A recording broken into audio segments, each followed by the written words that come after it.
Praise the lord. మన ప్రభువును రక్షకుడును అతి త్వరలో రానైన యేసుక్రీస్తు వారి యొక్క పరిశుద్ధమైన నామములో మీ అందరికీ శుభములు. I greet you all in the matchless name of Jesus Christ of Nazareth. आप सबको यीशु मसीह के नाम पे शुभकामनाएं. మరి యొక్క పునరుద్ధాన దినము మనందరం దేవుని సన్నిధిలో ఉన్నామంటే అది కేవలం యేసుక్రీస్తు ప్రభు యొక్క కృప, ఆయన శిలువ త్యాగం మాత్రమే. మరి ప్రపంచంలో అనేకమైనటువంటి భయంకరమైన పరిస్థితులు ఉన్నాయి. వెనిజులా దేశంలో భూకంపము, వందల మంది మరణించటం, వేల మంది ఇంకా ఏ స్థితిలో ఉన్నారో ఆ శిథిలాల కింద తెలియని పరిస్థితి. వారి కొరకు ప్రార్థన చేసి వాక్యంలోనికి వెళదాం. తండ్రి, మీ యొక్క అపారమైన కృపను బట్టి వందనాలు. మరి యొక్క పునరుద్ధాన దినమున మీ సన్నిధిలో మమ్మల్ని సజీవులుగా ఉంచావు, నీకు వందనాలు. ఆరోగ్యంగా ఉంచావు, నీకు వందనాలు. అయ్యా, ప్రపంచవ్యాప్తంగా జరుగుతున్న పరిస్థితులు చూస్తుంటే మేము ఎంత ధన్యులమో, ఎంత ఆశీర్వదించబడిన వారమో మాకు అర్థమవుతా ఉంది. కాబట్టి ఎల్లప్పుడూ మిమ్మల్ని స్తుతించేటువంటి మనస్సును మాకు దయచేయమని, ప్రత్యేకించి వెనిజులా దేశంలో జరిగినటువంటి భూకంపం రీత్యా అనేకులు మరణించారు ప్రభువా. వారి కుటుంబాలకు కావాల్సిన ఆదరణ కలుగు చేయండి. అది మరలా కోలుకోవటానికి ఎంత సమయం పడుతుందో మాకు తెలియదు, కానీ తండ్రి, ఆ యొక్క ప్రాణాలు ఎత్తి తిరిగి రావు. ఆ కుటుంబాలకు కావాల్సిన ఓదార్పు, ఆదరణ కలుగు చేయమని, వారికి కావాల్సిన సహాయాన్ని కూడా మీరు దయచేయమని యేసునామమున ప్రార్థిస్తున్నాం తండ్రి. ఆమేన్. అపోస్తుల కార్యములు 3వ అధ్యాయము 22వ వచనాన్ని చదువుదాం. Acts 3rd chapter 22nd verse. For Moses truly said unto the fathers, a prophet shall the Lord your God raise up unto you of your brethren, like unto me. Him shall ye hear in all things whatsoever he shall say unto you. మోషే ఇట్లా నేను మోషే మాట్లాడినటువంటి మాటల్ని పేతురు ఇక్కడ వీరికి జ్ఞాపకం చేస్తూ ఉన్నాడు. మోషే దేవుని ద్వారా తనకు బయలుపరచబడిన విషయాల్ని చెప్పిన ఒక ప్రాముఖ్యమైన విషయాన్ని ఇక్కడ పేతురు మాట్లాడుతున్నాడు. చదవండి. మోషే ఇట్లా నేను మోషే ఇలా అన్నాడు అని పేతురు చెప్తూ ఉన్నాడు. ప్రభువైన దేవుడు నా వంటి ఒక ప్రవక్తను మీ సహోదరులలో నుండి మీ కొరకు పుట్టించును. ఆయన మీతో, జాగ్రత్తగా అండర్లైన్ చేసుకోండి, ఆయన మీతో ఏమి చెప్పినను అన్ని విషయములలో మీరు ఆయన మాట వినవలెను. whatsoever he shall say unto you, you should hear and obey him. మోషే చాలా పెద్ద ప్రవక్త. పాత నిబంధన మెస్సియాగా చెప్తారు ఆయన్ని. ఆయన అంటున్నాడు, నా వంటి ఒక ప్రవక్తను దేవుడు మీలో నుంచి లేవనెత్తాడు. నా వంటి అని అనటానికి కారణం ఏంటంటే, శరీరధారిగా మానవ రూపంలో ఆయన ఏమి చెప్పినా కూడా మీరేం చేయాలి? అది వినాలి, ఆయన చెప్పింది చెయ్యాలి. ఏం చెప్తే అది. మరి ఎవరి గురించి మోషే మాట్లాడాడో మీ అందరికీ తెలుసు అనుకుంటా కదా. ఎవరి గురించి మాట్లాడాడు? యేసుక్రీస్తు నుంచే, యేసు ప్రభు గురించే. మోషే మాత్రమే కాదు, ఈ మానవాళిలో ఎంతమంది ప్రవక్తలనైతే దేవుడు పంపాడో వాళ్ళందరూ కూడా చెప్పింది యేసు ప్రభు గురించే. వాళ్ళందరూ యేసు ప్రభు గురించి చెప్పారు. అయితే ఇక్కడ ఈ మాటను మనం చాలా జాగ్రత్తగా గమనించాలి. ఆయన ఏమి చెప్తే అది మీరు వినాలి, చెయ్యాలి, అంతే. ఈ సందర్భంలో ఒక విషయాన్ని మీతో షేర్ చేసుకోవాలనుకుంటున్నాను. అదేంటంటే, ఎవరు దీన్ని కాంట్రవర్షియల్ చేయకూడదు. ఇది కేవలము మన అవగాహన కొరకు, మీకు అర్థమవటం కొరకు కొంత మీకు చెప్పాలని ఆశపడుతున్నాను. మనలాంటి విశ్వాసాన్నే, మన వంటి విశ్వాసాన్ని కలిగిన మన సహోదరులు కొంతమంది ఉన్నారు. వారు వారి ప్రవక్త మాటల్ని ఎంత ఖచ్చితంగా పాటిస్తారో మీకు తెలుసు వారి గురించి. మన సహోదరులే వాళ్ళు కదండి, ఎవరు? ముస్లిం సహోదరులు. సో ఇక్కడ రాయబడినటువంటి ఈ యొక్క మాట ఏదైతే ఉందో, ఈ మాటని వాళ్ళు వారి ప్రవక్తకి వారి ప్రవక్తకి దాన్ని అనుకొని ఆపాదించుకొని వారు ఎంత ఖచ్చితంగా వారి ప్రవక్త అయినటువంటి మహమ్మద్ గారు చెప్పిన మాటల్ని ఎంతగా వారు పాటిస్తారు తెలుసా మీకు? నేను ఎన్నోసార్లు అనుకుంటాను, నిజంగా క్రైస్తవులు కూడా వారిలాగా ఉంటే ఎంత బాగుంటుంది. విధేయత చూపించే విషయంలో, ఐక్యత విషయంలో. ఏమండి, అవునా కాదు? ఉన్నారండి మన వాళ్ళు అలాగా?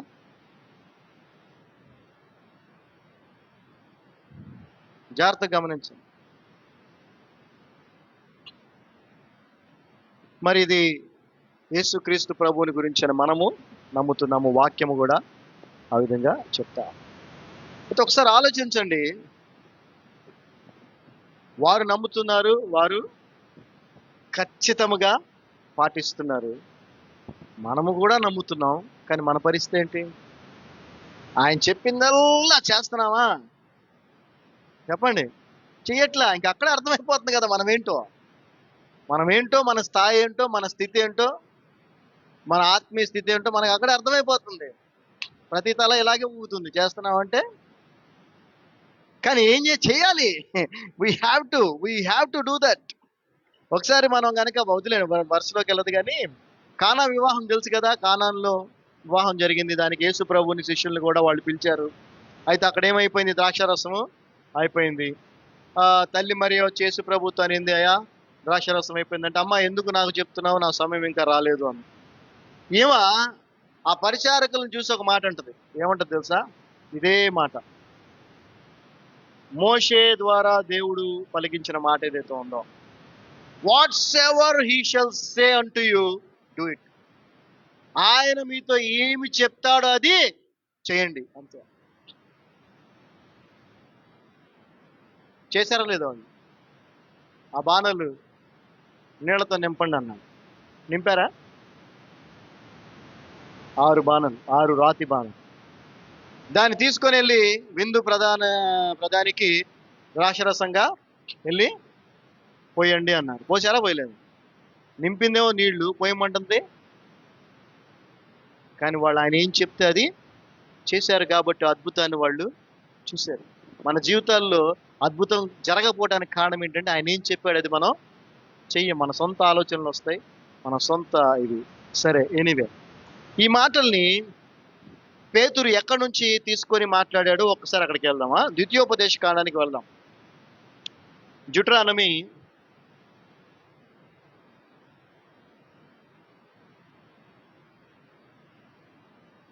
18th chapter. ఈ యొక్క వాక్య భాగాన్నే పేతురు అక్కడ పలకటం జరిగింది. Deuteronomy 18th chapter 15th verse. ద్వితీయోపదేశ కాండం 18వ అధ్యాయము 15వ వచనం. The Lord thy God will rise up unto thee a prophet from the midst of thee, of thy brethren, like unto me. Unto him ye shall hearken. చదవమ్మా. హోరేబులో ఆ సమాజ దినమున నీవు నేను చావకయుండునట్లు మళ్ళీ 18వ అధ్యాయము 15వ వచనం. అలాగే ఉందండి. 15.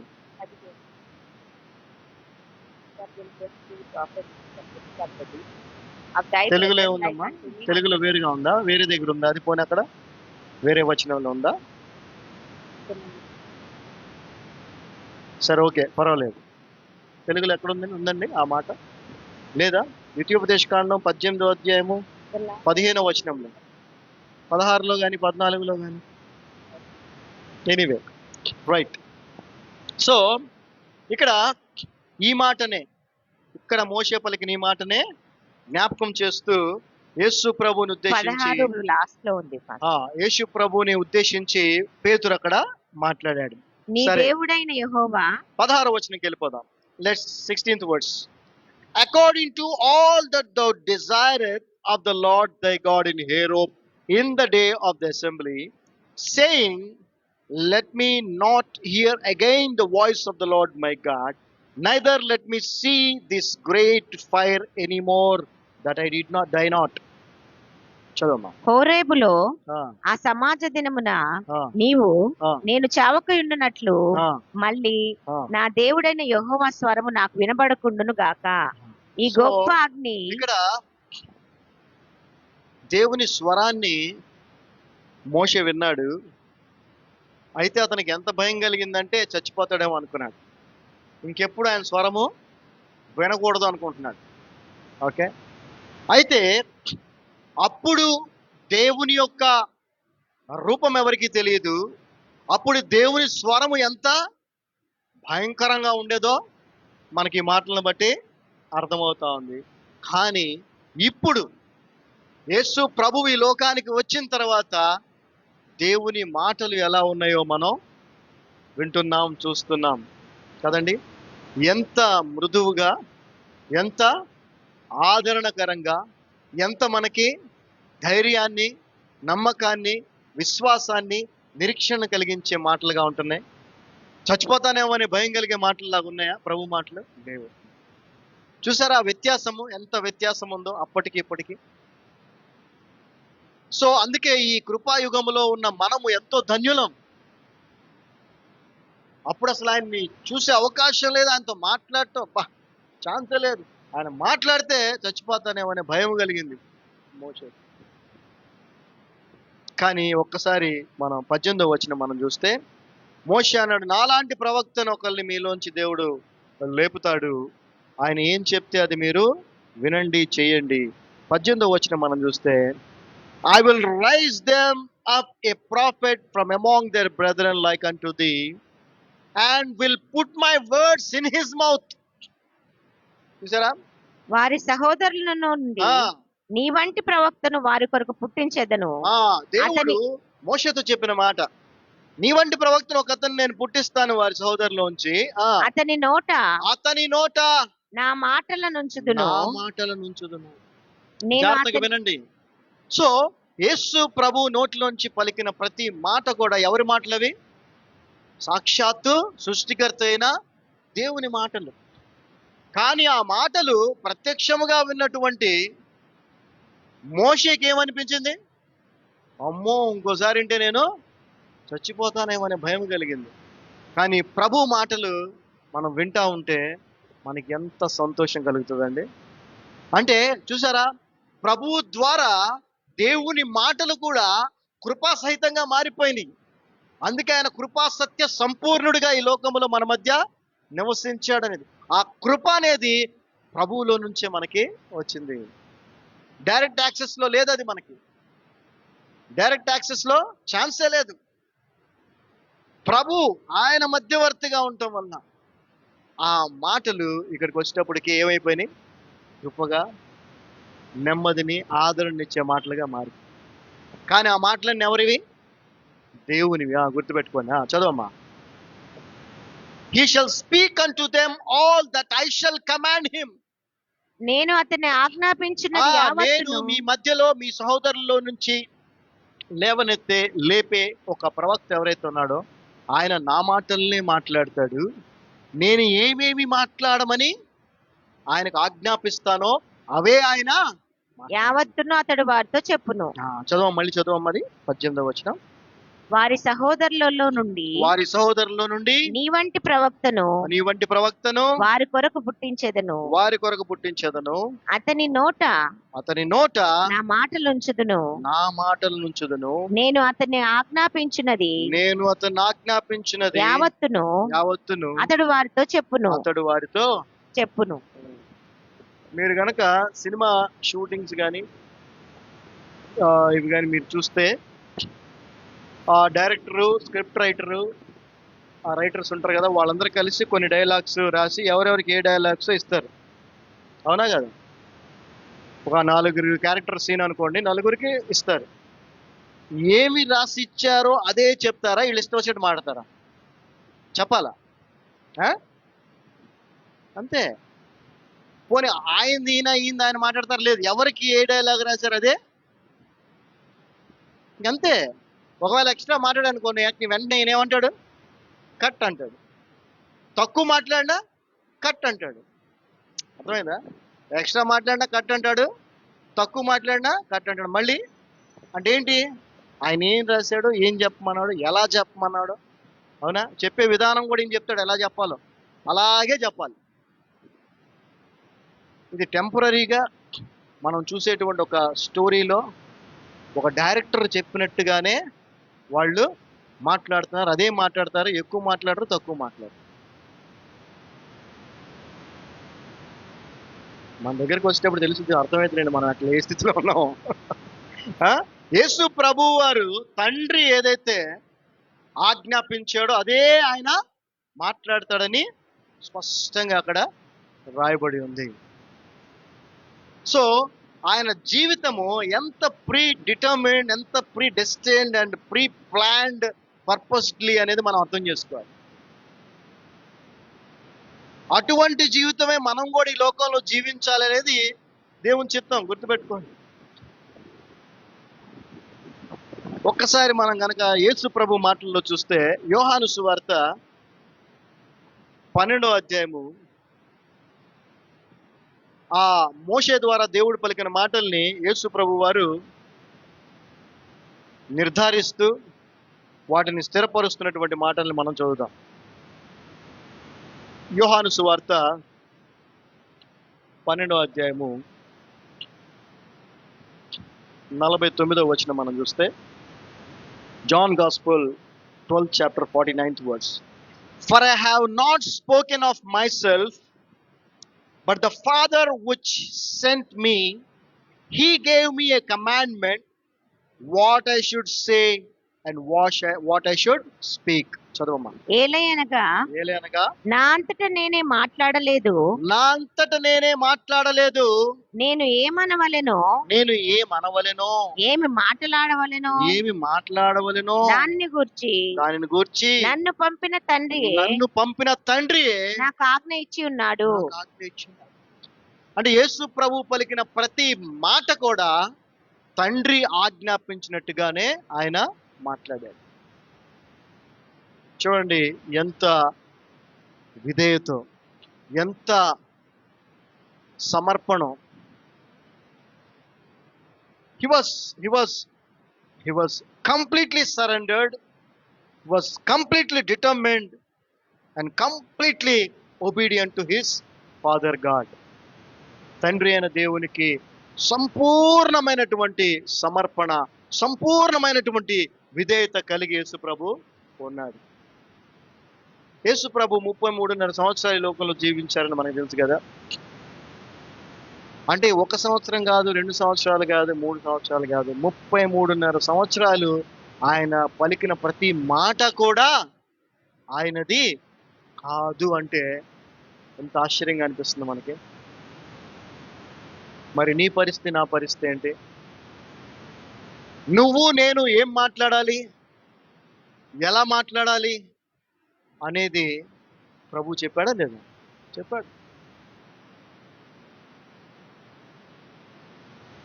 యేసు ప్రభు ఎలా మాట్లాడాలి, ఏం మాట్లాడాలి, దేవుడే ఆయనకి ఆజ్ఞాపించి మాట్లాడిస్తాడు అన్న విషయాన్ని మోషే ఎప్పుడో చెప్పాడు. దాన్ని మరి ప్రభువు స్థిరపరుస్తూ ఆయన కూడా అన్నాడు, నేనేమి సొంతగా మాట్లాడు. అదేవిధంగా 2000 సంవత్సరాల క్రితం మనం ఎలాగ మాట్లాడాలి అంటే, ఆయన నమ్మినవారు, ఆయన విశ్వసించిన వారు, ఆయన వెంబడించేవారు, ఆయన ఆరాధించేవారు, ఆయనకు రెండో రాకడ కొరకు ఎదురు చూసేవారు ఎవరైతే ఉన్నారో వారు ఎలా మాట్లాడాలి, ఏం మాట్లాడాలో కూడా దేవుడు చెప్పాడా చెప్పలేదా? చెప్పాడు. ఏం చెప్పాడో మీకు తెలుసా? కొన్ని విషయాలు చెప్పండి, మీకు తెలిసిన కొన్ని విషయాలు. మనం ఏం మాట్లాడాలని దేవుడు చెప్తున్నాడు వాక్యం ద్వారా. వాక్యంలో మనం ఏం మాట్లాడాలని ఉంది? Very good. ఎల్లప్పుడూ సత్యమే మాట్లాడాలి, నిజం, రైట్. ఇంకా మీకు తెలిసి కొన్ని చెప్పండి అమ్మా. ప్రేమ సహితంగా మాట్లాడాలి. ఇంకా ఇతరులను ఆశీర్వదించాలి. ఎస్. గౌరవించాలి, రైట్. చాలా సో అనేకమైన విషయాలు ఉన్నాయి. అయితే అవన్నీ మనం పాటించాలంటే ముందే మనకి తెలియాలి కదా. ఇక్కడ ప్రాబ్లం ఏంటంటే తెలియకపోవటమే. సత్యం అనేది వాక్యము. వాక్యములో ఉన్న సత్యాన్ని చెప్పేవారు తగ్గిపోయారు కాబట్టి, పై మాటలు, సొంత కథనాలు చెప్పేవారు ఎక్కువైపోయారు కాబట్టి సత్యము తెలియట్లేదు క్రైస్తవులు. సో మనము కూడా యేసు ప్రభువు వలె తండ్రి తనకు ఆజ్ఞాపించినవి మాత్రమే ఆయన ఎలాగైతే మాట్లాడాడో, మనము కూడా ఏవైతే మాట్లాడాలని వాక్యం చెప్తా ఉందో అవే మనం మాట్లాడాలి. అవి కాకుండా ఇంకేవి మనం మాట్లాడకూడదు. ఎందుకంటే ఉపద్యాయ గ్రంథంలో 21వ వచనంలో మీరు చూసినట్లయితే, అంతకుముందు మీకు చూపించాను, చదివి ఉంటారు మీరు చాలాసార్లు. సియోను కొండ నుండి రక్షకులు పుట్టుదురు అని బైబిల్లో రక్షకులు అని ఉంది. అంటే యేసుక్రీస్తు ప్రభువు వారు ఎలాగైతే ఈ లోక రక్షకుడిగా ఈ లోకానికి వచ్చి మనందరి యొక్క పాపములను ఆయన మీద వేసుకొని మరణించి తిరిగి పునరుద్ధరణి 3వ రోజున లేచి ఆరోహణుడే తండ్రి వద్దకు వెళ్ళి నేను మరలా వస్తాను, వచ్చి మిమ్మల్ని తీసుకొని వెళ్తానని చెప్పాడో, అలాగే మనలను కూడా యేసు ప్రభు వారు ఈ లోకంలోనికి పంపించారు. తండ్రి ఎలాగైతే యేసు ప్రభుని ఈ లోకానికి పంపించాడో, అలాగే యేసు ప్రభు కూడా మనల్ని ఈ లోకంలో నుంచి ఈ లోకంలో సమస్త సృష్టికి సువార్తను పంపించాడు. అంటే ఆయన ఎలాగైతే రక్షకుడో ఈ రోజున ఆ రక్షకుల స్థానంలో మనము కూడా ఉన్నాం. కాబట్టి మనము కూడా ఖచ్చితమైనటువంటి ఒక జీవిత విధానాన్ని, క్రమశిక్షణతో కూడిన జీవిత విధానాన్ని మనము యేసుక్రీస్తు వలె జీవించాల్సిన అవసరం ఎంతైనా ఉంది. కమాండ్ అంటే ఆజ్ఞ, ఇంకదే చేయాలి, ఇంక వేరే చేయడానికి వీళ్ళు. ఇంతకుముందు ఎగ్జాంపుల్ చెప్పాను. ఒక చిన్న సినిమాకు సంబంధించే డైరెక్టర్ ఏం చెప్తే అది మాత్రమే వాళ్ళు మాట్లాడతారు అన్నప్పుడు అంతవరకు. మరి ఈ జీవితం అనేటువంటి క్రైస్తవ జీవితం అనేటువంటి ఈ మన యొక్క గొప్ప ఆశీర్వాదకరమైనటువంటి జీవితంలో మనము కూడా దేవుడు ఏం చెప్పాడో అది వరకే, అంతవరకే మనం మాట్లాడాలి. ఎలా చెప్పాడో అలాగే మాట్లాడాలి. Of course we have constitutional right కదండి, మనకుందా ఫ్రీడమ్ ఆఫ్ స్పీచ్. అంత మాత్రాన ఏది పడితే అది నువ్వు మాట్లాడొచ్చా? లేదు, వీలు లేదు. కొన్ని మాటలు మాట్లాడకూడదు. నీకు వాక్ స్వేచ్ఛ ఉన్నా కూడా కొన్ని మాటలు నువ్వు మాట్లాడకూడదు. అవి మాట్లాడితే అవి ఎఫెన్స్లు, అవి శిక్షార్హులుగా మీరు తీర్చిదిద్దబడతారు. కాబట్టి ప్రభుత్వాలు, ఈ లోక సంబంధమైన ప్రభుత్వాలు, చట్టాలు కూడా నువ్వేం మాట్లాడాలో ఏం మాట్లాడకూడదో నిన్ను నీకు నిర్దేశిస్తున్నాయి. అంత మాత్రమే కాదు, మాట్లాడకుండా మాటలు మాట్లాడితే నీకు శిక్ష కూడా వేస్తారు. అయితే ఈ లోక చట్టాల నుంచి, న్యాయం నుంచి నువ్వు తప్పించుకోగలవేమో కానీ దేవుని చట్టం నుంచి, దేవుని న్యాయం నుంచి నువ్వు తప్పించుకోలేవు. ఇక్కడ ఒక మాట అన్నావు అని అంటే ఆ మాట అన్నావా లేదా అనడానికి నిర్ధారించడానికి దానికి సాక్షులు కావాలి, ఇదంతా కావాలి, కోర్టు కథ అలా జరిగితే కానీ వీడు నిజంగా ఆ మాట అన్నాడు లేదా తేల్చి అప్పుడు శిక్ష పడే అవకాశం ఉంది. లేదు, నువ్వు నన్ను మధ్యలో ఎవడన్నా కొనేస్తే కానీ దేవుని దగ్గర నువ్వు తప్పించుకునే అవకాశము లేదు.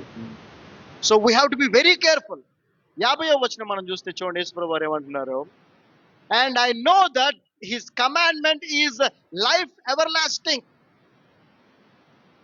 వాట్సెవర్ I speak therefore even as the Father said unto me, so I speak. మరియు ఆయన ఆజ్ఞ నిత్య జీవమని నేను ఎరుగుదును గనుక. మరియు ఆయన ఆజ్ఞ నిత్య జీవము. సో దేవుని ఆజ్ఞ, దేవుడు యేసు ప్రభువుని ఆజ్ఞాపించింది ఏంటి? ఏం మాట్లాడాలని ఆజ్ఞాపించాడంట? చెప్పండి, ఏం మాట్లాడాలని? నిత్య జీవం మాట్లాడాలి. నిత్య జీవాన్నే ఆశీర్వాదముగా పలకాలి అని దేవుడు యేసు ప్రభుకి ఆజ్ఞాపించాడు. ఆ నిత్య జీవాన్నే మనందరికి ఆశీర్వాదకరంగా దేవుడు పలకి దాన్ని ఆయన క్రియల్లో నెరవేర్చి మనకు అనుగ్రహించాడు. హల్లెలూయా. సో మనము కూడా ఇతరుల జీవితాల్లో ఏదన్నా పలకాలి అని అంటే, ఏదన్నా మాట్లాడాలని అంటే ఏం మాట్లాడాలి చెప్పండి? కొంతమందికి అలవాటే, చాలా మంది చేస్తుంటారు ఈ పని, నేను కూడా చేస్తూ ఉంటాను. ఏమందంటే ఎవరినన్నా పలకరించిన తర్వాత వాళ్ళు థ్యాంక్స్ చెప్పినా, ఇంకా చిన్నవాళ్ళే పెద్దవాళ్ళని ఏమంటారంటే గాడ్ బ్లెస్ యూ అంట కదా. ఏమంటా? God bless you. కానీ గాడ్ బ్లెస్ యూ కాదు మనం అనాల్సింది, God bless you with eternal life. ఏమన్నారండి మనం? గాడ్ బ్లెస్ యూ అని అంటే దేవుడు నిన్ను దీవించును గాక. దీవించడం దేని బట్టి ఏది దీవించాలి? ఒకవేళ వాళ్ళు గనక ఒక పెళ్ళి అవ్వాలనో, కారు కావాలనో, ఇల్లు కావాలనో, ఉద్యోగమనో ఇంకేదైనా కోరుకుంటారనుకోండి, అదే కనుక్కుంటారు కదా, అదే అవుతుంది కదా. So we have to be very particular when we speak blessing on others. ఇతరుల విషయంలో మనం ఆశీర్వచనాన్ని పలికేటప్పుడు చాలా పర్టికులర్గా ఉండాలి. ఎందుకంటే లోక సంబంధమైన వ్యర్థం, లోక సంబంధమైన వ్యర్థం. అన్నిటికంటే ప్రాముఖ్యమైనది ఏంటి? నిత్య జీవమే. తండ్రి అయిన దేవుడు యేసుక్రీస్తుకి ఏం ఆజ్ఞాపించాడంట మన కోసం? నిత్య జీవాన్ని. చదవండి ఆ లైన్, అందుకే చదవండి. I know that his commandment is life eternal everlasting. పైన వచనంలోనే ఆయన ఏదైతే ఆజ్ఞాపించాడో అదే నేను మాట్లాడుతున్నాను అన్నాడు. ఆయన ఆజ్ఞాపించింది ఏంటంట? నిత్య జీవం అంట. హల్లెలూయా. సో ఈ రోజున మనము కూడా ఇదే ఆజ్ఞను పొందుకున్న వారమై ఉన్నాం.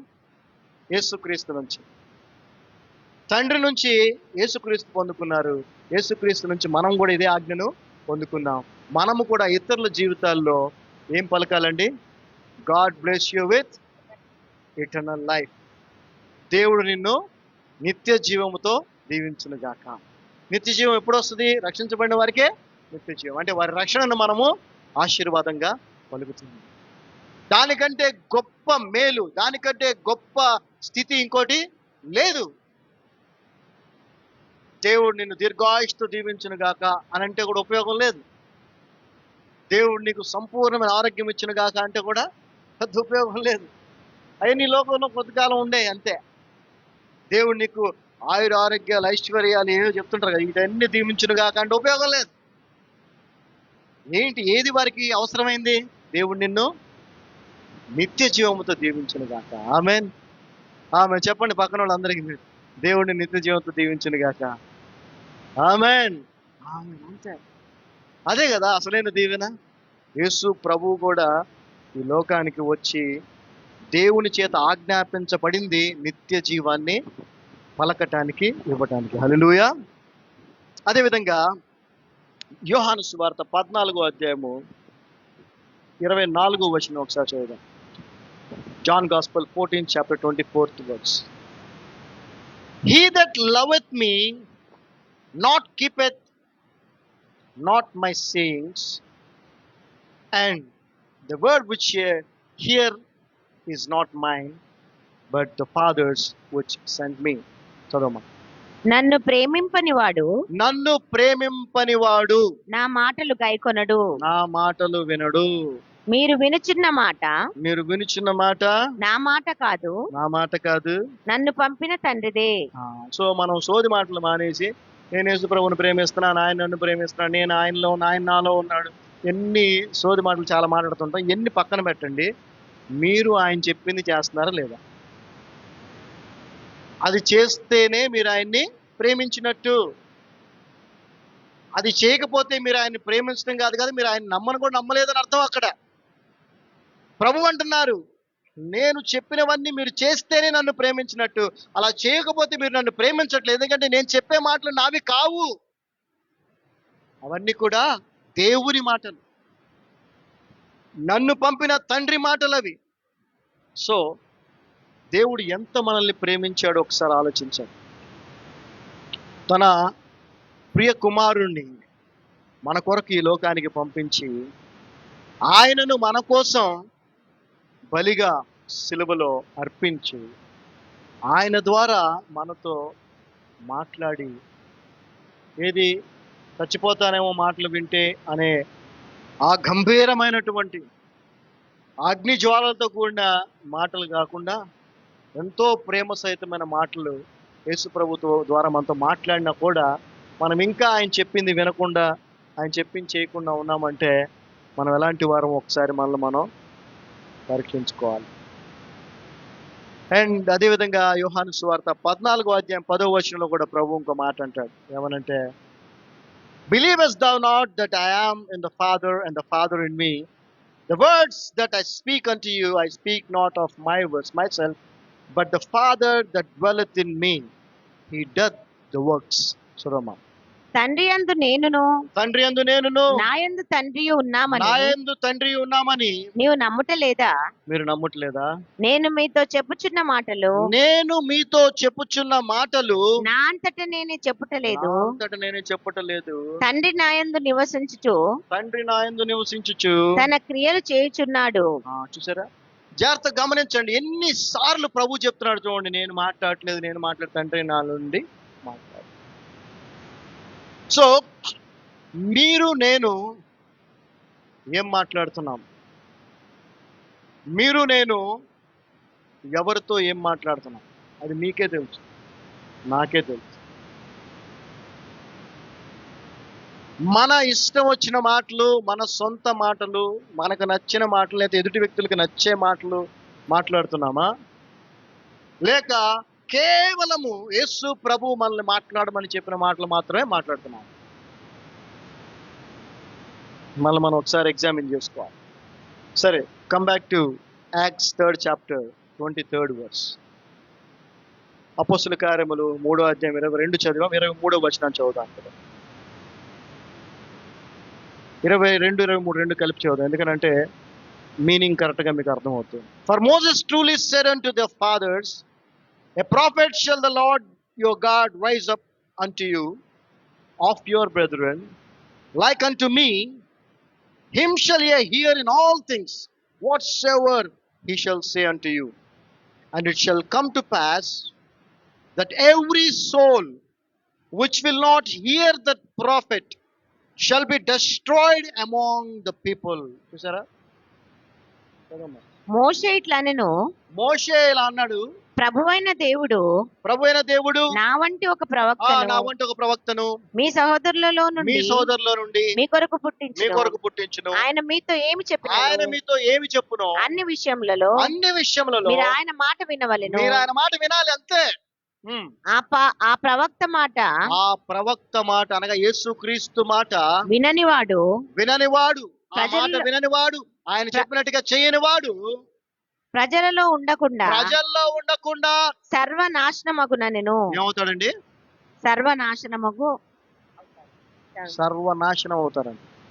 మనం ఎంతో మందిని తిట్టుంటాం కదా ఈ మాటతో, నా నాశనం అయిపోను. అర్థమవుతుందా?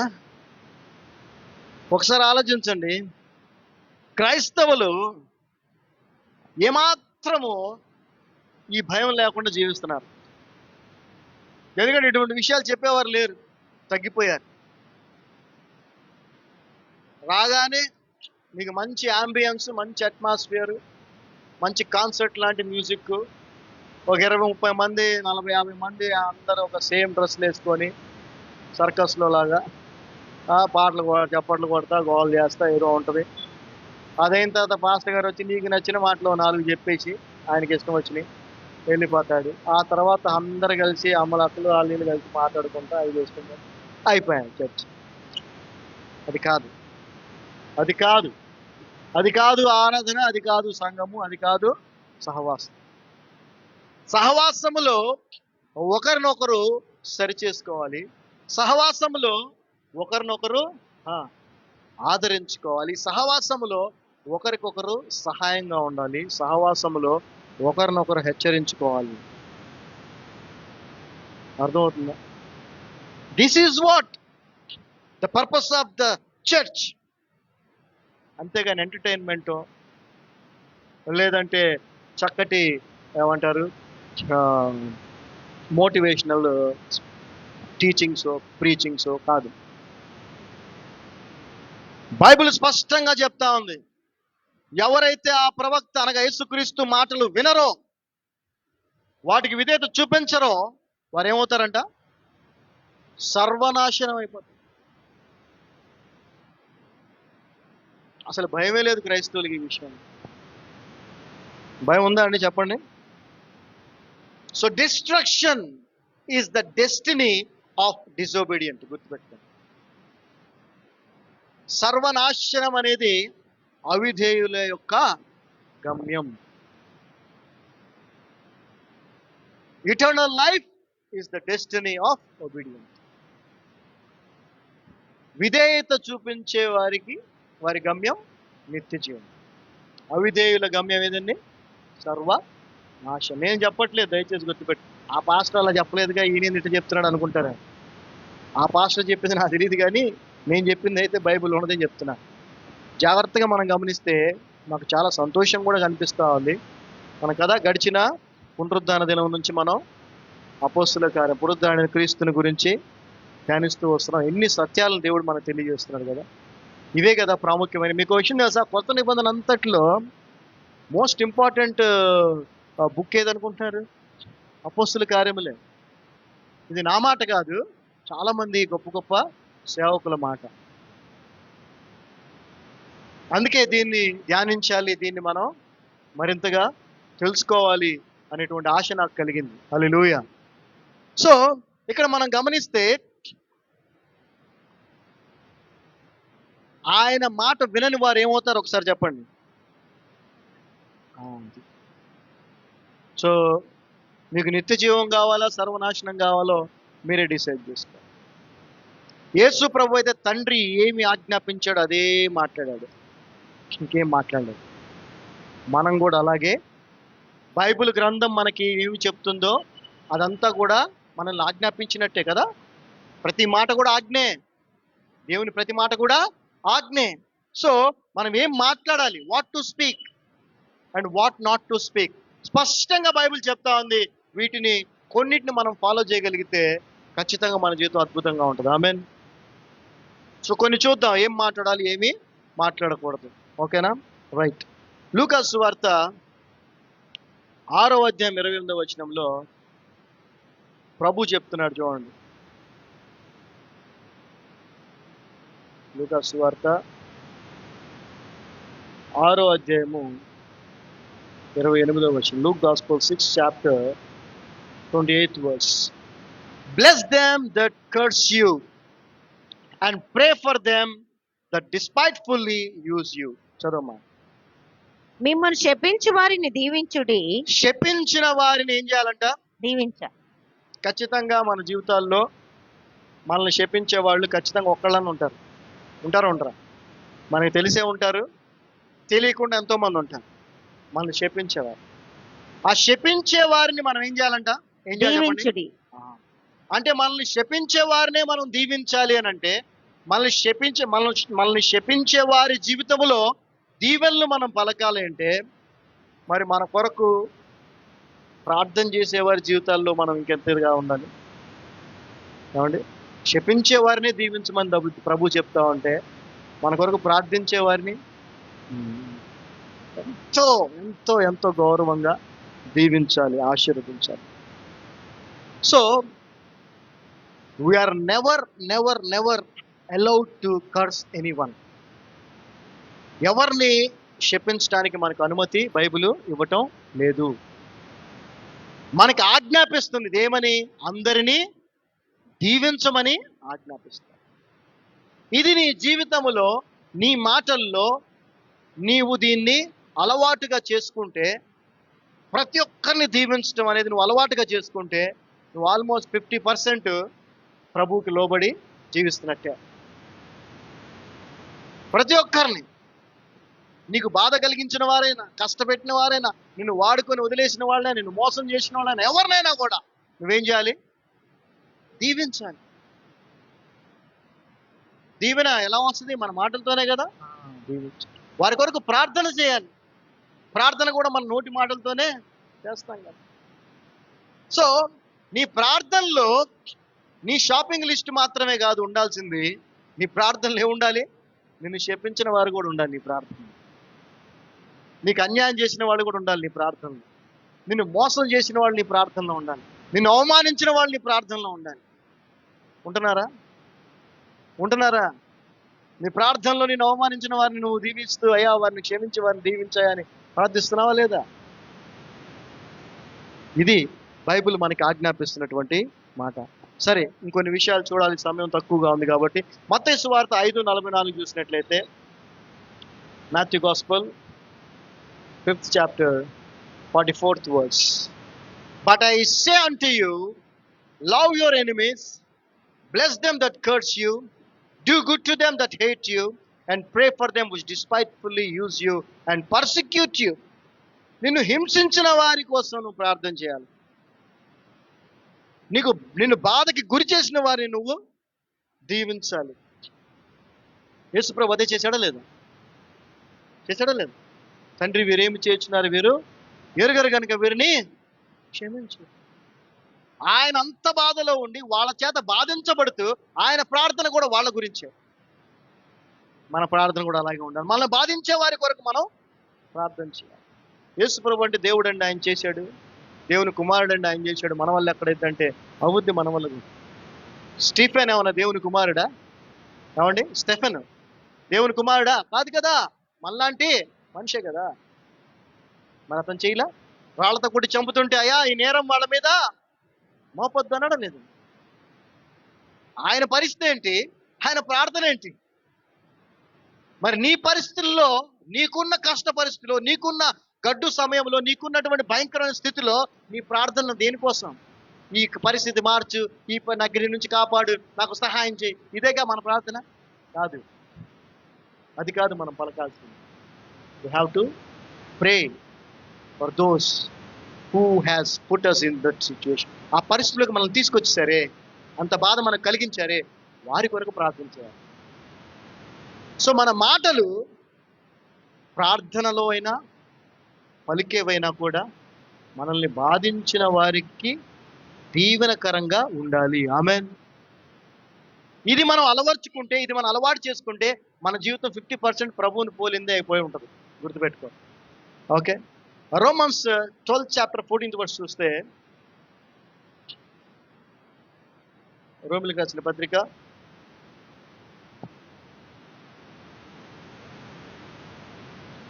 12వ అధ్యాయము 14వ వచనం. Bless them which persecute you, bless and curse not. ఇన్నిసార్లు ఈ మాట రాయబడిందంటే, ఇన్నిసార్లు దేవుడు మనకు ఆజ్ఞాపిస్తున్నాడు ఈ విషయాన్ని. చదవమ్మా. మిమ్మును హింసించు వారిని దీవించుడి. మిమ్మల్ని హింసించే వారిని దీవించుడి. దీవించండి. దీవించుడు కానీ దీవించండి కానీ శపింపవద్దు. చెప్పించవద్దు. ఇది చాలా కష్టమైన పని. ఇది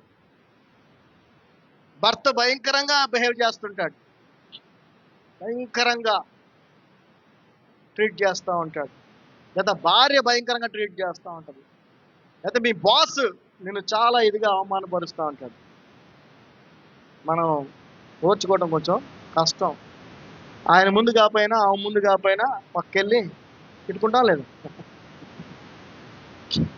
పక్కన ఇంకొకళ్ళు, మనోళ్ళు పక్కన వాళ్ళు కలుస్తారు, వాళ్ళు ఇంకొంచెం వాళ్ళ మాటలను బట్టి ఇద్దరు కలిసి తిట్టుకుంటారు. అందుకే మన సహవాసం సరిగా ఉండాలి. నీ సహవాసం దేవుని బిడ్డలతో అనుకో. అలాంటి పరిస్థితి నీకు వచ్చినప్పుడు దేవుని బిడ్డతో నువ్వు అది చెప్పినప్పుడు ఆ దేవుని బిడ్డ ఏం చెప్తాడు? వాక్యము దీవించమంటుందమ్మా, క్షమించమంటుంది, దీవించు. అలా కాకుండా కామన్ పీపుల్తో చెప్తే, లోకంతో సహవాసం చేసి లోకంతో నువ్వు మాట్లాడితే, అవునా అంత మాట అన్నాడా నిన్ను, అంత ధైర్యం వాడికి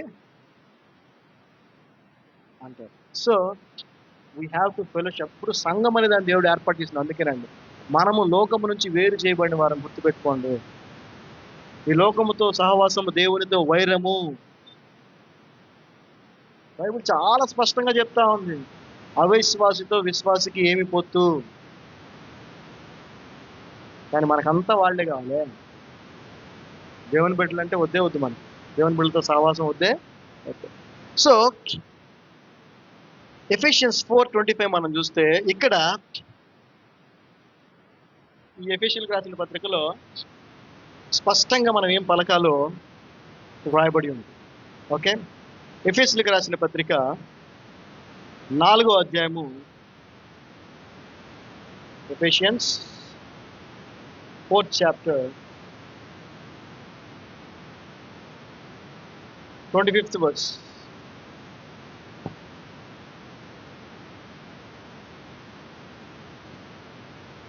నాలుగు 25.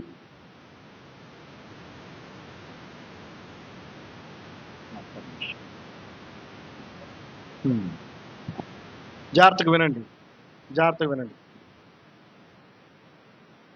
And that ye put on the new man, 25.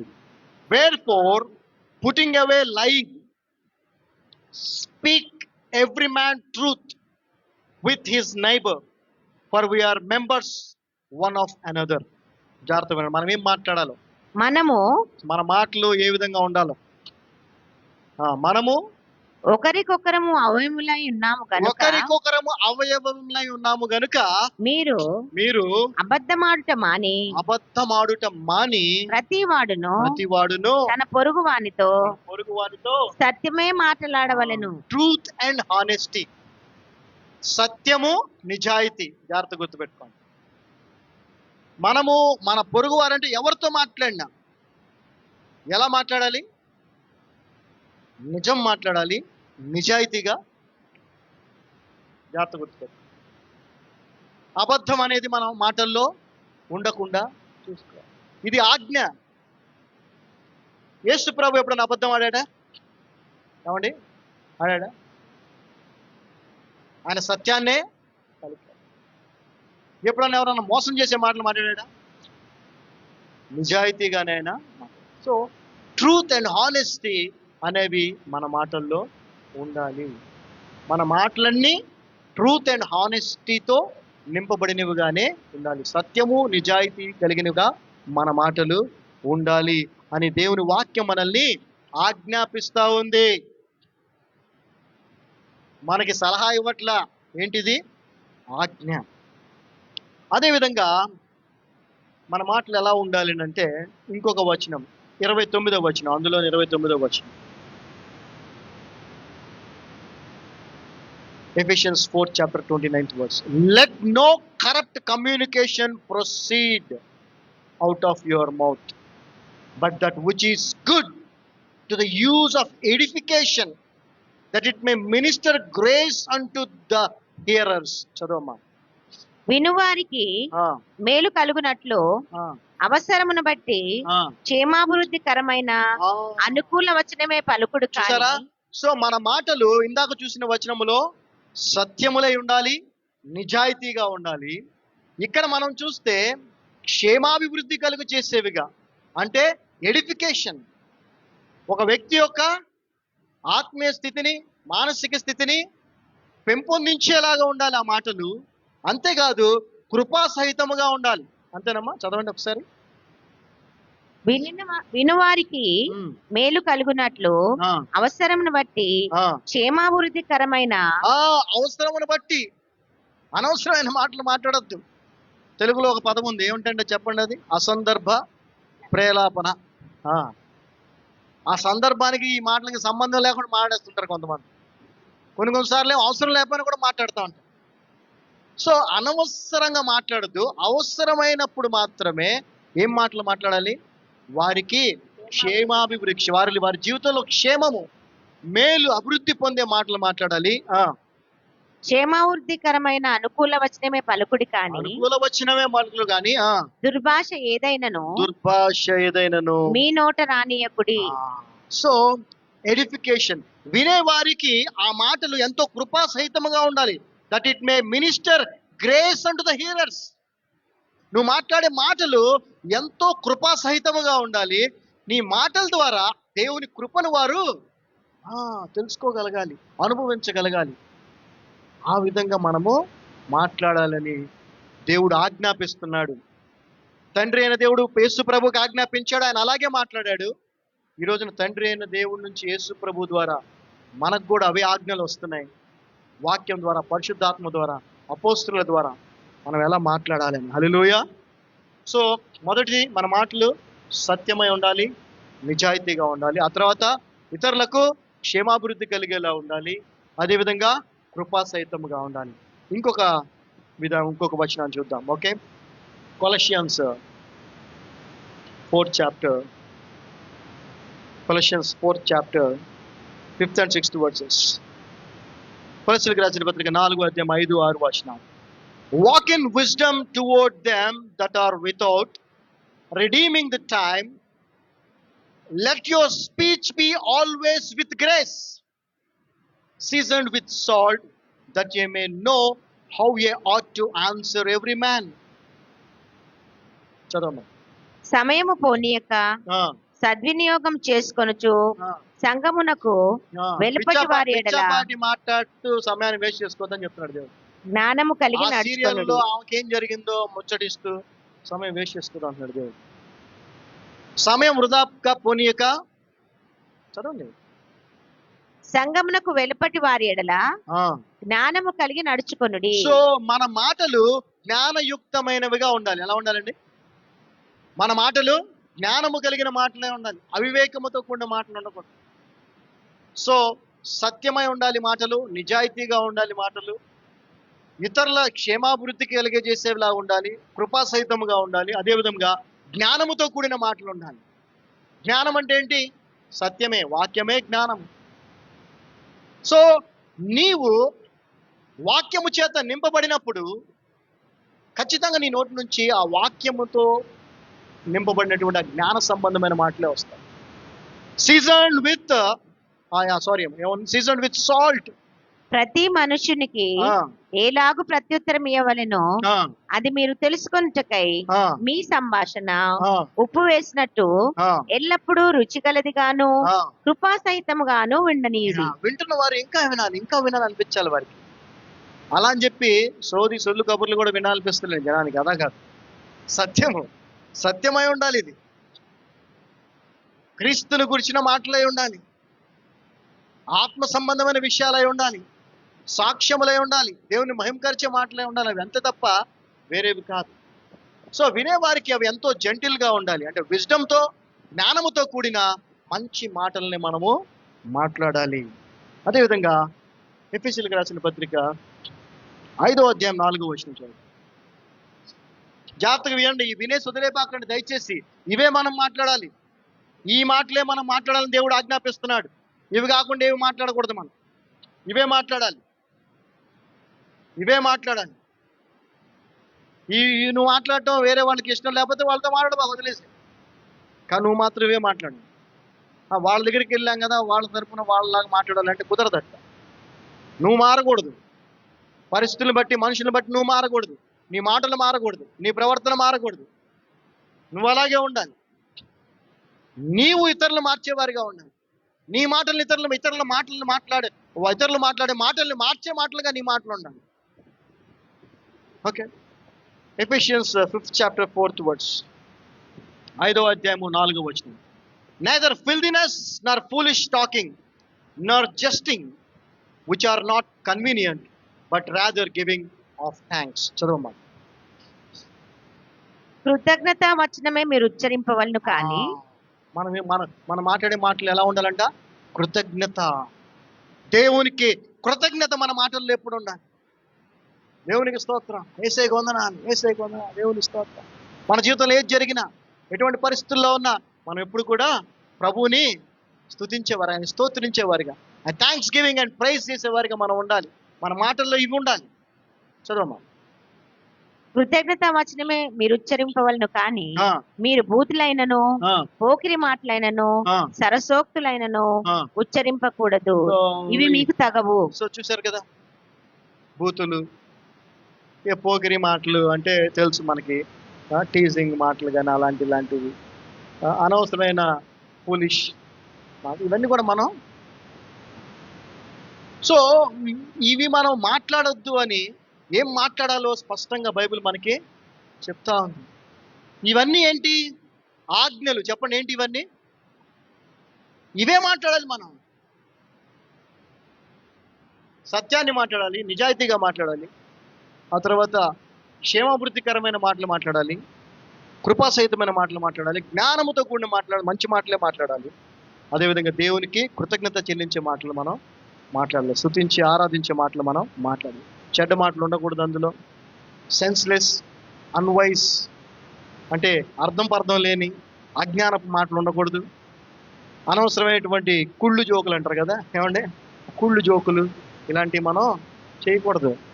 జస్టింగ్ అని ఉంది కదా, జస్టింగ్ అంటే అదే అర్థం, జోక్స్ అనమాట. సో అలాంటివి, టీజింగ్, మోకరీ, అట్లాంటివి కూడా ఉండకూడదు. కేవలము మన మాటలు బైబిల్ ప్రకారంగానే ప్రభు చెప్పిన మాటలుగానే మనం మాట్లాడాలి. హల్లెలూయా. మనం సామెతల గ్రంథంలోకి వెళితే, మీరు చదవండి, సామెతల గ్రంథం ఎన్నిసార్లు చదివినా మంచిదే. చదివితే అందులో నోటి మాటల గురించి ఎన్నో చోట్ల రాయబడి ఉంది. మృదువైన మాట అని, కోపగించే మాట అని, ఎన్నో. అవన్నీ మనం నేర్చుకోవాలి, వాటిని మన జీవిత విధానంగా మార్చుకోవాలి. చాలా అవసరం ఇది. సరే, ఏం మాట్లాడకూడదో కొన్ని వచనాలు చూద్దాం. ఓకే, ఏం మాట్లాడాలో ఆజ్ఞలు చూసాం కదా, ఏం మాట్లాడకూడదో స్పష్టమైన మాటలు మనం కొన్ని చూద్దాం. యాకోబు రాసిన పత్రిక 4వ అధ్యాయము. బికాస్ తెలియాలి కదా మనకి, తెలియపోతే మనం మాట్లాడేస్తాం, తెలిస్తే కొంచెం నోరు కంట్రోల్లో పెట్టుకుంటాం కదండి. యాకోబు రాసిన పత్రిక 4వ అధ్యాయము 11వ వచనం. James 4th chapter 11th verse. Speak not evil one of another, brethren. He that speaketh evil of his brother and judgeth his brother speaketh evil of the law and judgeth the law. But if thou judge the law, thou art not a doer of the law, but a judge. చదవమ్మా. సహోదరులారా, ఒకనికి విరోధంగా ఒకడు మాట్లాడకుడి. ఒకరికి విరోధంగా ఒకరు మాట్లాడారంటే ఇక్కడ దీని అర్థం ఏంటంటే, జాగ్రత్త గమనిస్తే గాసిపింగ్. ఏమండి, గాసిపింగ్ అంటే ఏమంటారు తెలుగులో? గాసిప్ చెప్తున్నారా? చాడీలు. ఎస్, కరెక్ట్ కరెక్ట్, చాడీలు. చాడీలు చెప్తారు, ఒకళ్ళ గురించి ఒకళ్ళతో మాట్లాడుతూ. ఇది మానేయాలి, అది అస్సలు చేయకూడదు. ఓకే, ఆ తర్వాత కొలెషన్స్ 3:8 చదువుదాం. దయచేసి గుర్తుపెట్టుకోండి, మీరు చాడీలు చెప్పాకండి. ఎవరైనా చాడీలు చెప్తుంటే వినొద్దు, ఆపే అని చెప్పండి, ఫోన్ కట్ చేసేయండి. నేను వినలేనమ్మా, వద్దమ్మా అని చెప్పండి. నువ్వు అలా మాట్లాడబాకని కూడా వాళ్ళకి చెప్పండి, తప్పు అని చెప్పండి. ఓకే, కొలెషన్స్ 3:8, కొలెషన్లకు రాసిన పత్రిక 3వ అధ్యాయము 8వ వచనం. But now ye also put off all these anger, wrath, malice, blasphemy, filthy communication out of your mouth. ఇప్పుడైతే మీరు కోపము, జాగ్రత్తగా, కోపంగా కూడా మాట్లాడద్దు అంటండి. ఆగ్రహము, కోపంగా మాట్లాడద్దు. ఆగ్రహం, ఆవేశంతో బాలకృష్ణలా కూడా మాట్లాడద్దు. దుష్టత్వము, ఊగిపోతు, దుష్టత్వము, దూషించటం ఇతరులని. మీ నోట బూతులు అను వీటన్నిటిని విసర్జించుడి. వదిలేయాలి, ఇన్ని వదిలేయాలి. కోపం అనేది కూడా రాకూడదు. నిన్నటి దినాన మా బాబాయ్ గారు నాకు ఫోన్లో మాట్లాడుతూ తగ్గింపు గురించి చెప్తూ ఒక సాక్ష్యం చెప్పారు. ఆయన అరవిందం పాస్టర్ గారని గొప్ప సేవకులు. ఆయన కర్నూలు సియోను సేవకులు. వాళ్ళ కుమారుడు, కుమార్తెలు లేదా కుమారులు వాళ్ళ దగ్గర సండే స్కూల్కి మేము వెళ్ళాం చిన్నప్పుడు. అయితే ఆయన చాలా గొప్ప సేవకులు. ఆయన కర్నూలులో పరిచయం చేస్తున్నప్పుడు ఆయన దగ్గరికి భక్సింగ్ గారు వచ్చారంట. వస్తే అంతా అయిపోయింది. భక్సింగ్ గారిని మళ్ళీ ట్రైన్ ఎక్కించి పంపించడానికి స్టేషన్లో ట్రైన్ ఎక్కిస్తూ ఉంటే ఆ సంఘంలో వ్యక్తి, ఒక సహోదరుడు వచ్చి ఈ అరవిందం పాస్టర్ గారి నోటికి వచ్చినట్టు కూతురు తిడుతున్నాడు, భయంకరంగా తిడుతున్నాడంట. సరే, సైలెంట్గా ఉన్నారు. ఆయన ట్రైన్ ఎక్కిచ్చేసారు, వెళ్ళిపోయారు. ఇంటికి వెళ్ళిపోయాడు అతను. ఎవరు ఎందుకు తిట్టాడని మనకు తెలియదు. అయితే ఈయన ఇంటికెళ్ళి, అరవిందం పాస్టర్ గారు ఇంటికెళ్ళి ప్రార్థన చేసుకొని ఆ తిట్టిని ఆయన ఇంటికెళ్ళి తలుపు కొట్టాడు.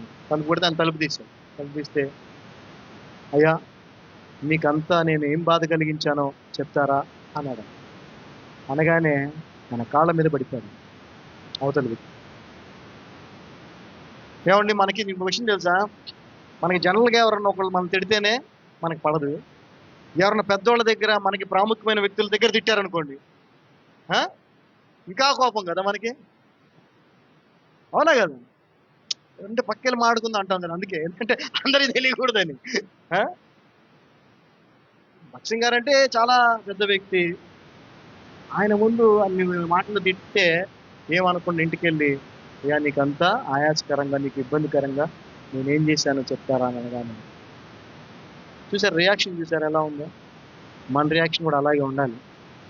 ఎలా ఉండాలి? అలాగే ఉండాలి. ఒకసారి ఆయన మొహం మీద ఊశాడంట ఒక ఆయన. చూస్తే కండవం అంటే ఇట్లా తిప్పుకొని వెళ్ళిపోయాడు. మనం ఆ స్థితికి వెళ్ళాలి ఖచ్చితంగా. వెళ్ళటం అనేది అంత ఈజీ కాదు, కానీ ఇంపాసిబుల్ కూడా.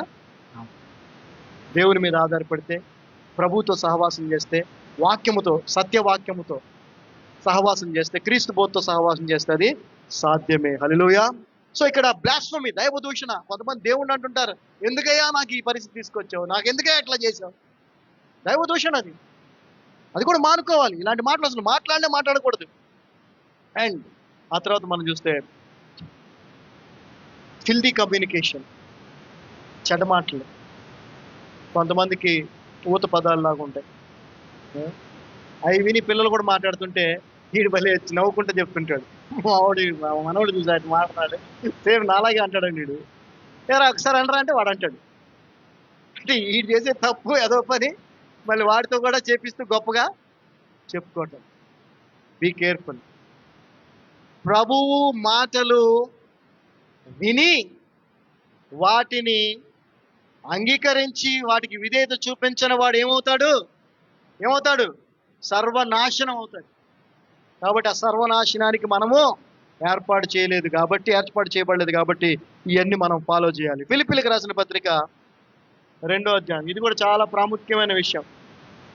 మన పురుషులేవో కానీ స్త్రీలందరికీ ఇది బాగా, ఈ పని బాగా చేస్తుంటారు పురుషులు, స్త్రీలు. ఫిలిప్పీలకు రాసిన పత్రిక 2వ అధ్యాయము 14-15 వచనాలు. Do all things without murmuring and disputing. సణక్కుండా గొనక్కుండా చేయాలంటే ఏ పనులైనా. ఈ సణుగుడు గొణుగుడు ఎక్కువ ఉంటుంది ఆడవాళ్ళకి.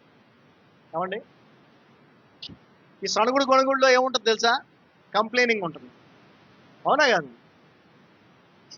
ఉండాల్సిందేమో థ్యాంక్స్ గివింగ్, అయితే ఏముంటుంది మన దగ్గర? Complaining.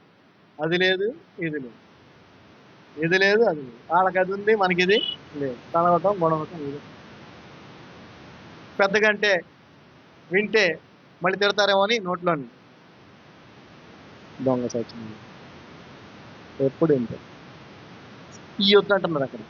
Do all things without murmuring and disputing, that ye may be blameless and harmless, the sons of God, without rebuke, in the midst of a crooked, perverse nation, among whom ye shine as lights in the world. ఈ లోకము చాలా చెడ్డది, ఈ లోకము చాలా భయంకరమైందే. కానీ ఈ లోకంలో మనల్ని దేవుడు వెలుగునిచ్చే జ్యోతులుగా పెట్టాడు.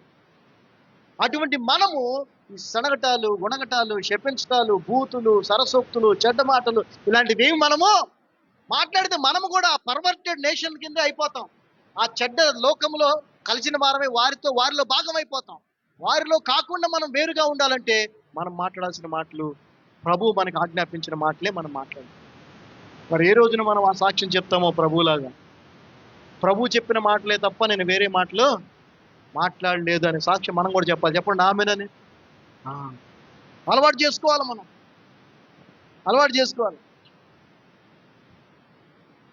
జాగ్రత్తగా వినండి. We have to be very careful about what we speak. Thanks giving, always giving thanks. అప్పుడు మాత్రమే ఈ విధంగా మన మాటలు, గుర్తుపెట్టుకోండి, మన వ్యక్తిత్వాన్ని, మన జీవితాన్ని, మనల్ని ఎవరైనా అసెస్ చేయాలంటే మన మాటల్ని బట్టే మనం ఏంటో వాళ్ళకి అర్థమవుద్ది. నువ్వు మాట్లాడే మాటల్లో చాలా నాలెడ్జ్ ఉందనుకో, వీడు చాలా తెలివైన వాడు అంటారు కదా. నువ్వు మాట్లాడే మాటల్లో అసలు అన్ని సెన్స్లెస్ మాటలు అనుకో, వీడంత బుద్ధిహీనుడు ఇంకొకడు లేడు అని. నువ్వు కోపంగా మాట్లాడావు అనుకో, కోపిష్టి అంటారు. అవునా కాదు? నువ్వు మృదువుగా చక్కగా మాట్లాడానుకో, చాలా మంచివాడు అంటారు. అంటే నువ్వు ఎలా మాట్లాడుతున్నావో, ఏం మాట్లాడుతున్నావో దాన్ని బట్టే నువ్వెవరో తెలుస్తావు. ఇంకా చెప్పాలంటే నీ హృదయంలో ఏముందో నువ్వు మాట్లాడే దాన్ని బట్టే ఎదుటి వ్యక్తికి అర్థమైపోద్ది. కాబట్టి నీ మాటలే నీ హృదయాన్ని బయలుపరుస్తాయి. సో యేసు ప్రభు మాటలన్నీ కూడా దేవుని ప్రేమను మనకి బయలుపరిచినాయి. మన మాటలు కూడా ప్రేమను బయలుపరిచేవిగా ఉన్నాయి. అదేవిధంగా కొలసీలకు రాసిన పత్రిక 3వ అధ్యాయము, కొలసీలకు రాసిన పత్రిక 3వ అధ్యాయము 9వ వచనం మనం చూసినట్లయితే, లై not one to another, seeing that you have put off the old man with his deeds. అబద్ధం అంటే మోసం చేయడం కోసం అబద్ధం ఆడేది. సో మోసపూరితమైన మాటలు మాట్లాడదు, అబద్ధం మాట్లాడదు. ఎందుకనంటే ఆ అబద్ధపు జీవితం అనే పాత జీవితాన్ని, పాప జీవితాన్ని మనం విడిచిపెట్టిన వాళ్ళం. ఇంకా అబద్ధం మాట్లాడితే పాప జీవితంలో ఆ అబద్ధపు జీవితాన్ని జీవిస్తున్నట్టు. నిజమైన జీవితము, సత్య జీవితాన్ని నువ్వు జీవించాలి అని అంటే నిజాన్నే, సత్యాన్నే మాట్లాడు. సత్య సహితమైన జీవితం నిజం, అబద్ధమైన జీవితం మనం జీవించగలం. సో అప్పుడు మనం దేవుని బిడ్డలుగా, దేవుని కుమారులుగా, ఏ కళంకం, ముడత, మచ్చ లేకుండా ఆయన కొరకు మనం ఏర్పాటు చేయబడిన వారిగా మనము ఉంటాము. So be careful about what you speak. నువ్వు మాట్లాడే మాటలు యేసు ప్రభు మాట్లాడా, ఆయన మాట్లాడితే నువ్వు కూడా మాట్లాడచ్చు. నీ కంపారిజను ఎవరితో, మనుషులతో పెట్టుకోవద్దు. ఎవరితో కంపేర్ చేసుకోవాలా? యేసు ప్రభు ఇలా ఎప్పుడన్నా మాట్లాడా? మాట్లాడకపోతే నేను కూడా మాట్లాడతాను. ఎందుకంటే జీవించున్నది నేను కాదు, నాలో క్రీస్తే జీవించున్నాడని పౌలు గారు చెప్పాను. మరి నీలో నాలో కూడా ఆయనైనా జీవిస్తుంది. అప్పుడు మనం కూడా అలాగే మాట్లాడాలి. చాయిస్ ఎవరిది ఇప్పుడు? ఇది ఈ చాయిస్ ఎవరిది? ఏం మాట్లాడవద్దు.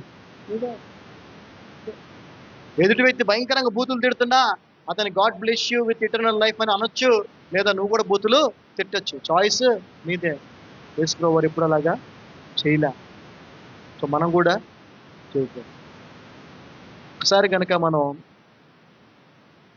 యాకోబు రాసిన పత్రిక 3వ అధ్యాయం చూస్తే, మీరు ఇంటికి వెళ్ళిన తర్వాత కూడా చదవండి. యాకోబు రాసిన పత్రిక 3వ అధ్యాయం అందరికీ బాగా తెలుసు. 3వ వచనం నుంచి 10వ వచనం వరకు మనం చదివినట్లయితే, Behold, we put bits in the horses' mouths that they may obey us, and we turn about their whole body.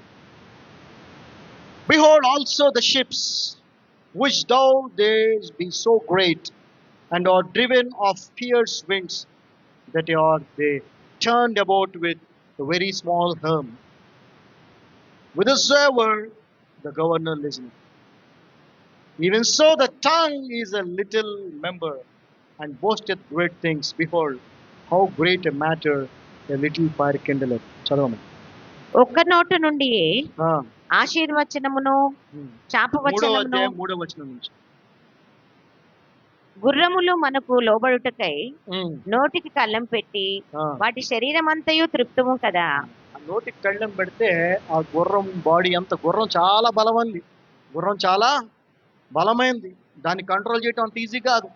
కానీ ఎప్పుడైతే దాని నోటికి కళ్ళెం వేస్తావో ఆ గుర్రం బాడీని అంతటిని కూడా నువ్వు కంట్రోల్ చేస్తున్నావు. తర్వాత ఓడలను కూడా చూడండి, అవి ఎంతో గొప్పవై చాలా పెద్దది, పెనుగాలి కొట్టుకొని పోబడినను. సో ఎంత పెద్ద తుఫాను వచ్చి ఆ ఓడని కొట్టేసే పరిస్థితి వచ్చినా కూడా ఓడంతటిని కూడా చుక్కాని అని ఒక చిన్న వీలుంటుంది, అది మొత్తాన్ని షిప్ని కంట్రోల్ చేస్తుంది. అలాంటిదే మన నాలుక కూడా. అలాగుననే నాలుక కూడా చిన్న అవయవమైనను చిన్నదే, బహుగా ఆదిరిపడును.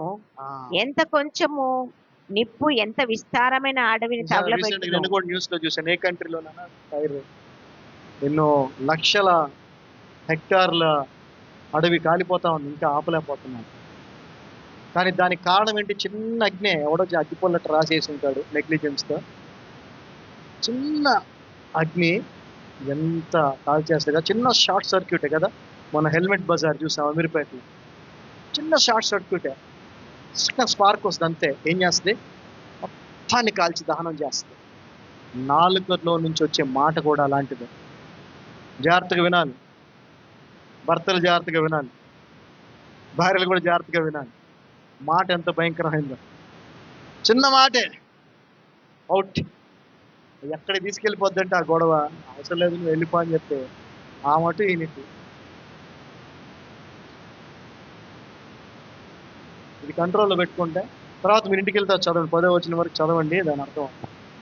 అయితే ఏం మాట్లాడాలో ఏం మాట్లాడకూడదో దేవుడు ఏం చెప్పాడో అదే మాట్లాడాలి, ఏం మాట్లాడుతున్నాడు అది మనం మాట్లాడకూడదు కదా. సో వీటన్నిటికంటే ఉత్తమమైనది ఇంకోటి ఉంది. ఏం మాట్లాడాలో ఏం మాట్లాడకూడదో తెలుసు కదా. అయితే ఈ రెండిటికంటే ఇంకో బెటర్ది ఒకటి ఉంది ఆప్షన్. ఏంటి చెప్పండి, అది మీ అందరూ తెలిసే ఉంది, చెప్పాలి. ఏంటది? అంతే. ఏంటది? ప్రాబ్లమే లేదు కదా. ఏమైనా ప్రాబ్లం ఉందా? మౌనంగా ఉండగలిగితే నీ జీవితంలో 95% సమస్యల్ని నువ్వు అవాయిడ్ చేయొచ్చు. గుర్తుపెట్టు. చెడు మాట్లాడద్దు, మంచి కూడా మాట్లాడబాక, మౌనంగా ఉండు. 95 to 98% ప్రాబ్లమ్స్ నీ జీవితంలో నుంచి దూరం అయిపోతాయి, నీ జీవితంలోకి రాకుండా ఉంటాయి. ఇది కూడా మనం ప్రభు దగ్గర నేర్చుకోవాలి. ఒకసారి ఐజియా 53:7 చదవండి ఒకసారి. ఐజియా 53:7, యెషయా గ్రంథము 53వ అధ్యాయము 7వ వచనం. He was oppressed and he was afflicted, yet he opened not his mouth. He is brought as a lamb to the slaughter, and as a sheep before her shearer is dumb, so he openeth not his mouth. చదవమ్మా. అతడు దౌర్జన్యము నొందెను, దౌర్జన్యం చేస్తున్నారు ఆయన మీద, బాధింపబడినను, బాధిస్తున్నారు యేసు ప్రభుని. అతడు నోరు తెరవలేదు. ఏం చేయండి యేసు ప్రభు, ఏం చేశాడండి? నోరు తెరవలేదు. తర్వాత వదకు తేపడు గొర్రె పిల్లయు, బొచ్చు కత్తిరించు వాని ఎదుట గొర్రెయు మౌనంగా ఉండునట్లు అతడు నోరు తెరవలేదు. ఈ లైన్ అండర్లైన్ చేసుకొని ఈ వాక్యము పేపరు ప్రింట్ తీసుకొని ఇంట్లో ఒక 4 చోట్ల అంటించి పెట్టుకోండి. నిజంగా చూస్తూ ఉంటాం కదా, చదువుతూ ఉంటాం కదా, మనకు గుర్తొస్తూ ఉంటుంది. అప్పుడు మీ ఆవిడ ఏం చేసినా కిచెన్లో గిన్నెలు టపా కింద పడిపోతూ ఉంటాయి. అంటే ఏదో జరిగిద్ది, కోపం వచ్చిద్దామో అది జరుగుతూ ఉంటాయి. అప్పుడు ఇది చూసావనుకో, అది గుర్తు రాలేదనుకో, ఏనాదే అన్నావు అనుకో, అవుట్. అక్కడి నుంచి అట్ల కాడో లేకపోతే ఏమంటారు పప్పు గుర్తుతోనో వస్తుంది బయటికి. ఇవన్నీ జరగకుండా అంటే ఏం చేయాలా? మాట్లాడితే ప్రభువు చెప్పిన మాటలే మాట్లాడండి, లేకపోతే ఏం చేయాలి? అది మన జీవితానికి ఎంతో ఆశీర్వాదకరం. అండ్ మనము సర్వనాశనం కాకుండా ఉంటాం. ఆమెన్, ఆమెన్, హల్లెలూయా. అందరు లేచి నిలబడితే ప్రార్థన చేసుకుందాం. మనం ప్రతి వారం ఆఖరి ప్రార్థనలో మనం చేస్తాం, గుర్తుందా మీకు కదా? మన కాలనీ వాసుల దగ్గర నుంచి పట్టణము, రాష్ట్రము, దేశము, నాయకులు, అధికారులు, మన శత్రువులు, విరోధులు, వారందరి కొరకు ప్రార్థన, వారికి కూడా రక్షణ కలుగజేయాలని ప్రార్థిస్తాం లేదు? That's how we have to be. హల్లెలూయా. ఇక్కడ మాత్రమే కాదు, బయటికి వెళ్ళిన తర్వాత కూడా ఇంటి వారితోనే కాదు, బయట వారితోనే కాదు, అందరితో. నీకు నచ్చిన వాళ్ళతో బాగా మాట్లాడతావు, నచ్చిన వాళ్ళతో ఒకలాగా మాట్లాడతావు. చాలా ఉన్నాయిలే చెప్పాలంటే. ఇవన్నీ కాదు, మనం ఏం మాట్లాడాలని బైబిల్ చెప్తుందో అవే మాట్లాడాలి. వాటికి మించి ఒక్క మాట కూడా ఎక్కువ మాట్లాడద్దు. ఏం మాట్లాడద్దని చెప్తుందో అవి మనం ఎప్పటికీ మాట్లాడకూడదు. అన్నిటికంటే ఉత్తమమైనది ఏంటది? Keep quiet to avoid any kind of situation. Amen. Right. తండ్రి, మీ కృపను బట్టి వందనాలు. ఈ మధ్యాహ్న సమయంలో మీ పాదాలు సందుకు వస్తూ ఉన్నాం. మీ వాక్యము ద్వారా, సత్యం ద్వారా అంతా మాట్లాడారు, మీకు వందనాలు. మీలో నుండి, మీ సహోదరుల నుండి మోషే వంటి ప్రవక్తను లేపుతానని చెప్పారు. ఆ మాటను పేతురు వారందరికీ జ్ఞాపకం చేస్తూ చెప్తూ ఉన్నాడు. ఆయన నోటిలో నీ మాటలు ఉంచుతానన్నావు. ఆయన మాట్లాడే మాటలన్నీ కూడా నీ మాటలేనన్నావు. ఆయన మాటలకు ఎవరైతే విధేయత చూపించరో, వాటిని లెక్క చేయరో, వినరో, ఆచరించరో, వారందరూ సర్వనాశనం అవుతారని బైబిల్ చెప్తుంది. అదేవిధంగా ప్రభువు కూడా ఆ యొక్క ప్రవచనాల్ని స్థిరపరుస్తూ, నేను సొంతగా ఏమి మాట్లాడలేదు, నా మాటలన్నీ కూడా తండ్రి నాకు ఆజ్ఞాపించినవి అని చెప్పారు. అవే మాట్లాడాను. ఈ రోజున మేము కూడా ఏం మాట్లాడాలో మీరు ఆజ్ఞాపించి ఉన్నారు వాక్యం ద్వారా. అవే మాటలు మేము మాట్లాడడానికి సహాయం చేయండి. తద్వారా సర్వనాశనాన్ని తప్పించుకొని నిత్య జీవాన్ని పొందుకునే కృపను దయచేయండి. యేసు ప్రభువారు ఎలాగైతే నిత్య జీవాన్ని పలకటానికి ఆజ్ఞాపించబడ్డారో, మేము కూడా నిత్య జీవాన్ని ఇతరుల జీవితాల్లో ఆజ్ఞాపించడానికి, దీవెనగా పలకటానికి మేము కూడా ఆజ్ఞాపించబడ్డామని నమ్ముచు, ఇది మొదలుకొని ఈ క్షణం మొదలుకొని ప్రతి ఒక్కరిని కూడా నిత్య జీవంతో ఆశీర్వదిస్తూ, మా మాటలన్నీ కృపాసహితముగా ఇప్పుడు విన్న వాక్యానుసారంగా ఉండేలాగున దీవించి మీ కృపను అనుగ్రహించమని నజరేయుడైన యేసు నామమున ప్రార్థిస్తున్నాము తండ్రి. ఆమేన్. God blessed us. We are blessed with eternal life. ఆమేన్. ఆమేన్. మనం నిత్య జీవం చేత ఆశీర్వదించబడిన వారం. హల్లెలూయా.